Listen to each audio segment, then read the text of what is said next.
कहानी है एक लड़की की जिसका नाम नैना था। नैना को सजने संवरने का बहुत शौक था। रोज आईने के सामने सजती रहती थी। एक दिन आसमान पूरा काला पड़ चुका था, जैसे किसी ने काले रंग की शीशी उड़ेल दी हो। शायद बारिश आने को बेकरार। घिरा हुआ आसमान और ठंडी हवाएं नैना को बेहद पसंद थीं। नैना आईने के सामने पिछले आधे घंटे से बन संवर रही थी। बन संवर क्या, सजने की रिहर्सल कर रही थी। 3 बार वो साड़ियाँ चेंज कर चुकी थी। आज उसे मिसेस चोपड़ा की बेटे की शादी में जाना था। वो हमेशा खूबसूरत दिखना और खूबसूरत रहना चाहती थी। नैना अब तैयार होकर रवाना हो रही थी कि उसकी नजर अखबार पर पड़ी। उसमें कोई राय चौक की खबर थी। लिखा था कि राय चौक के एक छोटे से इलाके बहुत सारी अजीबोगरीब घटनाएं घटी हैं। लोग वहां दिन के उजाले में भी जाने का साहस नहीं करते थे। ये खबर पढ़ते ही थोड़े समय पहले नैना का चमकता चेहरा फीका पड़ गया। उसके चेहरे पर मानो हल्का खौफ मंडरा रहा हो।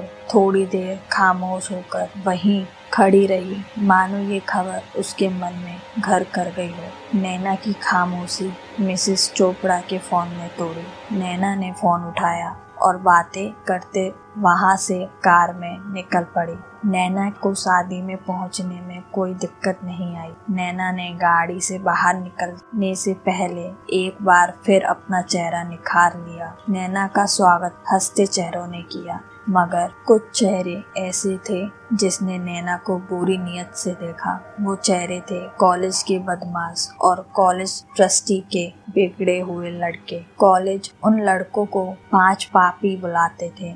खैर, नैना भी उनकी हरकतों को अच्छे से जानती थी, इसलिए उसको अनदेखा करके शादी में शामिल हो गई। नाच गाना, खाना पीना, गप्पे लड़ने में पता ही नहीं चला कि रात के 11 बज गए। उसे घर पहुंचने में अभी 2 घंटों का फासला तय करना था। नैना के पति करण का फोन आया। हेलो नैना, कहाँ हो? नैना ने कहा, मैं शादी में आई थी पर बहुत देर हो गई, बस मिसेस माथुर के साथ निकल रही हूँ। नैना ने बातें खत्म कर फोन रख दिया। नैना ने फटाफट से मिसेस चोपड़ा को बाय किया और मिसेस माथुर को ढूंढने लगी, मगर पता चला कि मिसेस माथुर तो घर के लिए कब की निकल चुकी। नैना सोचने लगी कि अब अकेली वो किसके साथ जाएगी। तभी अचानक से तेज बिजली कड़की। शायद थोड़े समय के बाद बारिश होने वाली। उसने किसी की परवाह करे बिना वहां से अकेली निकल पड़ी, मगर वो 5 लड़के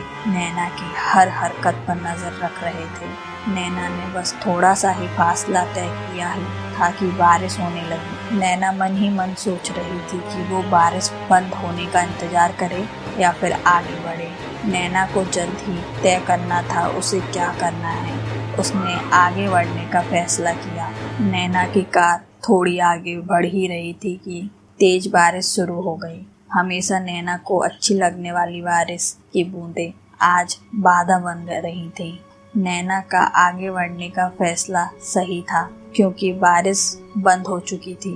नैना हल्के मन से ड्राइव कर रही थी, मगर लगता है आज का दिन नैना के लिए सचमुच भारी था, क्योंकि सामने ट्रैफिक जाम था। गाड़ियों की लंबी लाइन लगी थी। किसी से पूछा तो पता चला कि भारी बारिश के चलते आगे का रास्ता भी पूरा ब्लॉक कर दिया गया है। जब तक रास्ता साफ नहीं होगा तब तक ये ट्रैफिक ऐसे ही लगा रहेगा। रास्ता साफ होने में सुबह भी हो सकती है। सुबह का नाम सुनते ही नैना की हवाइयाँ उड़ गईं। तभी नैना देखती है कि कुछ गाड़ियाँ कच्ची सड़क की तरफ जा रही हैं। तो नैना ने किसी से पूछा, ये कच्ची सड़क शहर जाती है भैया? उन्होंने कहा हाँ। नैना फिर से सोचने लगी कि वो रास्ता खुलने का इंतजार करे या कच्ची सड़क से चली जाए। उसने सोचा कि वो कब तक अकेली रास्ता साफ होने का इंतजार करेगी। वो भी कच्ची सड़क की तरफ जा रही गाड़ियों के साथ गाड़ी चलाकर शहर रास्ते निकल पड़ी। नैना आगे बढ़ तो रही थी, मगर खौफ अभी भी उसके सिर पर मंडरा रहा था, क्योंकि वो आगे चल रही गाड़ियों के सहारे जा रही थी। जैसे कोई दीपक की रोशनी लेकर अंधेरे से गुजर रहा हो। आगे चलकर गाड़ियों की रफ्तार तेज होती है। वो सब नैना की कार से आगे बढ़ जाती हैं। इतनी बढ़ जाती हैं कि वो सब कारें हेडलाइट के सहारे देखी जा सकती थी। नैना भी उन तक पहुंचने के लिए अपनी गाड़ी की स्पीड बढ़ाती है, मगर गाड़ी अचानक से बंद हो जाती है। गाड़ी बंद होते ही नैना बदहवास सी हो जाती है। वो वहाँ अकेली थी, आगे पीछे कोई ना था। आगे जाती गाड़ियाँ एक के बाद एक आंखों से ओझल हो रही थीं। नैना अब बेचैन सी होने लगी, धड़कनें तेज चलने लगी। उसके माथे से डर की बूंदें एक के बाद टपकने लगी। उसके आंखों में खौफ साफ दिख रहा था। वो घबरा कर जोर जोर से सांस लेने लगी और अपने पति का नंबर डायल करने लगी, मगर वहाँ मोबाइल कनेक्शन के नाम पर कुछ नहीं था। वो इतना डर गई थी कि वो गाड़ी से बाहर निकलना भी नहीं चाहती थी। उसे कुछ सूझ नहीं रहा था, बस गाड़ी स्टार्ट करने में लगी थी। वो बार बार चाबी को दाएं बाएं घुमा रही थी, मगर नतीजा वही, गाड़ी स्टार्ट नहीं हो रही थी। अचानक से नैना की नज़र उसके पर्स में जाती है और उसमें से एक तावीज़ दिखता है। वो तावीज़ जो नैना की माँ ने आखिरी सांस लेते वक्त दिया था। कहा था कि ये तावीज़ बुरे वक्त में तुम्हारी हिफाजत करेगा। नैना ने तुरंत तावीज़ हाथ में ले लिया और आंखें बंद कर ली और फिर से गाड़ी स्टार्ट करने की कोशिश करती रही। माँ का दिया हुआ तावीज़ काम कर गया और गाड़ी एक झटके में स्टार्ट हो गई। नैना की जान में जान आई और उसने राहत की सांस ली। वह समय व्यर्थ किए बिना वहां से चल दी। नैना 1 किलोमीटर का रास्ता काटा था। वहां उसे एक बोर्ड दिखता है। उस बोर्ड पर लिखा था राय चौक। राय चौक का नाम पढ़ते ही रोंगटे खड़े हो गए और उसकी आंखें खुली की खुली रह गई। उसकी सांसें फिर से तेज रफ्तार से बढ़ने लगी। वही राय चौक जिसके बारे में नैना ने पढ़ा था, जहाँ पर खून, भूत प्रेत जैसी वारदातें होती रहती हैं। उसने फिर से तावीज़ को हाथ में थामा और एक पल के लिए आंखें बंद की, जैसे वो भगवान से दुआ मांग रही हो कि अब की बार गाड़ी बंद ना हो। मगर ये क्या, नैना की कार राय चौक के नाम के बोर्ड के ठीक सामने आकर रुक गई। नैना ने बाहर का नजारा देखा तो बेहद अंधेरा और डरावना। जुगनू की टमटमाटी रोशनी के सिवा कुछ दिखाई नहीं दे रहा था। नैना ने फिर से तावीज़ उठाया और आंखें बंद करके भगवान का नाम लेती हुई गाड़ी स्टार्ट करने में जुट गई। गाड़ी के चाबी को दाएं बाएं घुमाकर उसकी उंगलियां तक थक गई थी, मगर अब की बार गाड़ी शुरू होने का नाम ही नहीं ले रही थी। 1-2 बार फोन भी लगाया, मगर वहां भी उसे नाकामयाबी ही मिली। वो इतनी डरी हुई थी कि गाड़ी से बाहर निकलने में उसके पैर कांप रहे थे। तभी उसे सामने कुछ दिखा। सामने से सफेद रंग की कुछ धुंधली धुंधली आकृति आ रही थी। नैना उसे देखकर दहल गई और बदन में कपकपी होने लगी।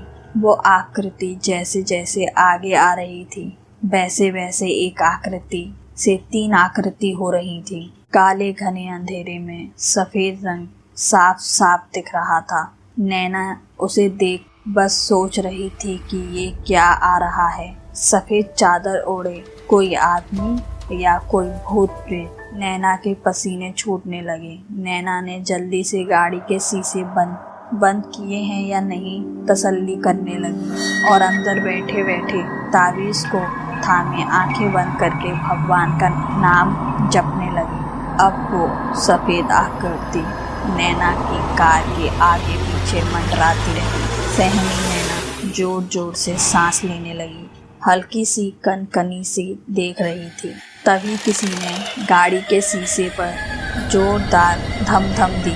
नैना ने उस तरफ देखा तो पता चला कि कोई फिर साया शीशे को बार बार खटखटा रहा है और तोड़ने की कोशिश कर रहा है। नैना घबराकर जोर जोर से चिल्लाने लगी, बचाओ बचाओ। नैना चिल्लाती रही और वो शीशे पर धम धम होने लगी, जैसे कि वो शीशा टूट ही जाएगा। नैना को कहीं से मदद मिल जाए इसलिए वो जोर जोर से चिल्लाने लगी, बचाओ, कोई मुझे बचाओ। किसी ने गाड़ी का दरवाज़ा खोल दिया और नैना का हाथ पकड़ के गाड़ी से एक झटके में बाहर फेंक दिया। नैना गाड़ी से बाहर गिरकर एक पत्थर से आ टकराई। नैना मानो अधमरी सी हो गई थी। उसने हिम्मत जुटाई और वहाँ से खड़ी हो गई। उसे वहाँ कोई नहीं दिखा।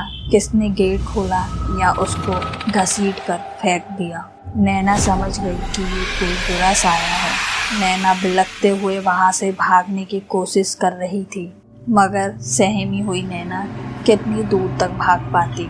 उसे ऐसा लगा कि किसी ने उसका पैर पकड़ा है और घसीट कर हवा में लटका दिया है। बचाओ बचाओ, नैना पूरी ताकत से चिल्लाने लगी कि कोई तो उसकी आवाज़ सुन ले, मगर वहाँ कोई नहीं था। चारों तरफ घना अंधेरा था। तभी उसे वहाँ आते हुए वही 5 कॉलेज के स्टूडेंट दिखाई दिए जो उस पर नज़र रख रहे थे। नैना को एक आशा की किरण दिखाई देती है। उन 5 लड़कों ने नैना को अपने साथ बिठाया और नैना के घर छोड़ दिया। नैना वहाँ सहमी खड़ी आंखों से आंसू बरसाती बस देखती रही थी और सोच रही थी कि जिस 5 पापी को बुरा और गलत समझ रही थी, वही लोगों ने आज नैना को बुरे हादसे से बचाया। शायद नैना की जान भी जा सकती थी। उन लड़कों ने बोला, मैडम हम बुरे हैं मगर इज्जत सबकी करते हैं, आप बेफिक्र होकर जाइए। इन सब के आगे नैना के मुंह में से एक शब्द भी नहीं निकल पाया। नैना के आंसू ही थे जो सारी बातें बयां कर रहे थे। नैना अपने घर सुरक्षित पहुंच गई। तो दोस्तों, अगर आपको हमारी कहानी पसंद आई हो तो लाइक, कमेंट, शेयर कर दें और चैनल को फटाफट से सब्सक्राइब कर दें। तब तक के लिए